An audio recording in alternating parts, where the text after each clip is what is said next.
Hello everyone, thank you for watching the channel. Today we continue to practice listening and speaking English through a short story. Please pay attention to pronunciation. Today's story is titled, Leo and the Friendly Giant. In a faraway village, there was a legend about a giant who lived in the mountains. The villagers had never seen him, but they believed he was dangerous. They would often tell stories to their children about how the giant could destroy the village if he ever became angry. However, there was one young boy named Leo who didn't believe the stories. He thought the giant might not be as bad as everyone said. One day, Leo decided to find the giant and see for himself. Leo packed some food and water in his backpack and set off early in the morning. He walked for hours, climbing up the steep paths of the mountain. The air grew colder and the trees became taller. Just as he was about to take a break, Leo saw a huge shadow moving in the distance. His heart raced, but he kept walking. Finally, Leo reached a large cave at the top of the mountain. Inside the cave sat the giant. He was massive, with a long beard and kind eyes. The giant didn't look scary at all.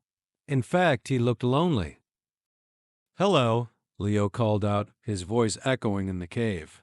The giant turned and smiled gently. "Who are you, little one?" the giant asked in a deep but soft voice. "I'm Leo, from the village down below. I wanted to meet you," Leo said bravely. The giant sighed. "People fear me because of my size. But I have never wanted to harm anyone. I live up here because I don't want to scare the villagers," he explained. Leo felt sorry for the giant. "You don't need to live alone. Maybe the villagers would understand if they got to know you," he said. The giant shook his head. "I don't think they will." But Leo had an idea. "What if I brought you some bread from the village? It's delicious, and maybe it will help you feel better." The giant smiled. "That would be kind of you." The next day, Leo returned to the mountain with a basket of warm bread. The giant loved it. Every day after that, Leo would visit the giant, bringing food and stories from the village. Over time, the giant began to feel less lonely. One day, a terrible storm hit the village.